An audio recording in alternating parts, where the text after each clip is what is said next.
In this week's Torah reading, which is called Shelach, which means to send, we find one of the most famous stories in the whole Torah, which is the story of the spies. Moshe Rabbeinu decides to send spies to the land of Cnaan to transform it later in the land of Israel. But the point is, they had to bring a report of what the place was like, what the people were like, what the cities were like, and so on, in order to know how to enter the place and how to conquer the place at the end of the days. Now, they spent 40 days going around the place. They came back. There were 12 spies. 10 of them brought a report, exactly like Moshe asked. The place is a very good place, and the people are giants. The cities are very fortified cities. It's terrible. We can't go in. 2 of them, Yoshua ben Nun and Caleb ben Yefuneh, said, wait a second, we can go and we can conquer. We have the strength of God and so on. The whole story ended up that the Jewish people had to spend another 38 years. They had already 2 years in the desert, another 38 years going around the desert. So those people that did not want to go into the land of Israel, they passed away, and the rest entered. Except for the 2 spies, Yoshua and Caleb, that brought a good report, so to speak, and so on. Now, there are many explanations of what happened over there. I just want to focus on one particular detail. Before sending the spies, Moshe chooses actually special people, leaders of their tribes, to be actually the spies. And within all these people, there was one guy called Hoshea ben Nun. That was his name, from the tribe of Ephraim. And the Torah says that Moshe Rabbeinu changed his name from Hoshea to Yehoshua. He added one letter Yud, to the beginning of the name to change his name. And our sages explain, why did Moshe change his name? Because Moshe prayed for him that he would not be influenced by the bad counsel of the spies. So we have over here 12 guys. 10 of them were terrible. They ended up being terrible. At that point, when Moshe chose them, they were good people. 10 of them were terrible. One of them, Moshe prayed for him, and the other one, Caleb ben Yefuneh, he prayed for himself, so to speak. The Torah says that he went to Hebron, where the grave of the patriarchs is over there, and he prayed for himself. Now, why did Moshe pray for this particular guy? He changed his name. Why didn't he pray for everybody? And what about this prayer? So there's an explanation that focuses on the fact that the leader of the Jewish people after the death of Moshe was actually Yoshua ben Nun. There's a whole book of Yoshua. And again, he was called Hoshea. And Moshe prayed for him, calling him Yoshua. And the idea of the prayer is, in order to be a true leader, you need special help from God. That, of course, it came through Moshe by praying for him.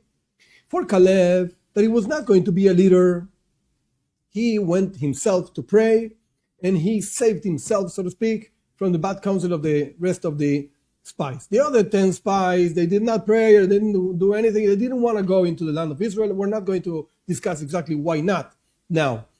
But Yeshua had a special prayer for him. Why? We find in the Torah 3 stories of 3 leaders of, in general, people, and 3 different attitudes. And with that, we're going to understand why Moshe prayed for Yeshua, who was going to be the next leader.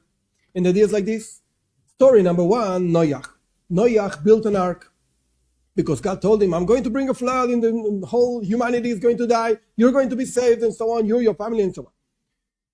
God gave Noach 120 years to build the ark to see if anybody does tshuva, if anybody repents and so on. Noach did not make one person repent.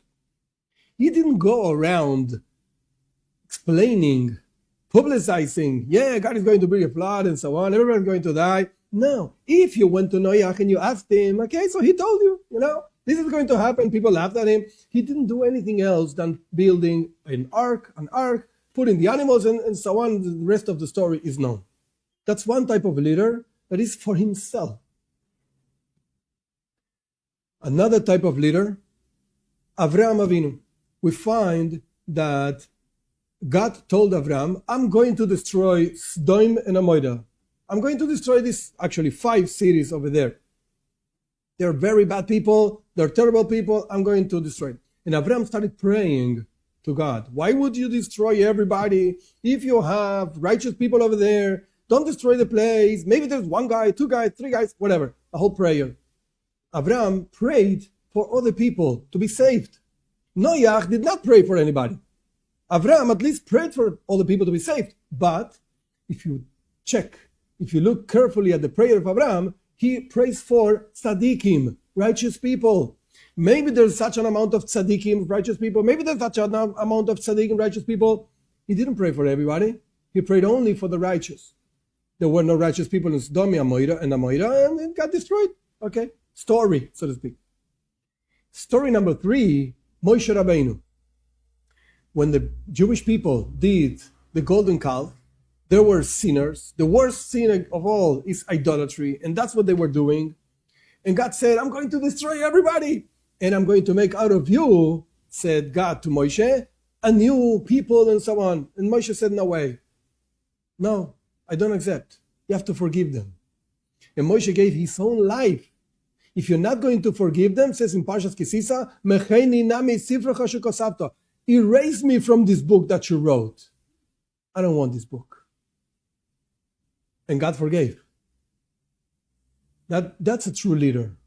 He puts his own life in danger, so to speak, for the sake, even for sinners. Not just for the tzaddikim, for the righteous people, even for terrible sinners that God wanted to destroy completely. Moshe Rabbeinu gave his own life. And that's why Moshe Rabbeinu, knowing, because we knew from Parshas Ba'aloischa that Eldad and Medad were prophesying in the campment over there, that Moshe is going to die, and Yeshua is going to bring us into the land of Israel. So Moshe knew this. By knowing this, Moshe gave a special strength to Yeshua to teach him what is a true leader. And we get this story because at some point in life, we're all this kind of leader, and we all have to put our lives, quote unquote, in danger in order to be there ready for another people, even for somebody that is a terrible sinner. But we have to be there ready to help them and to bring them close to God.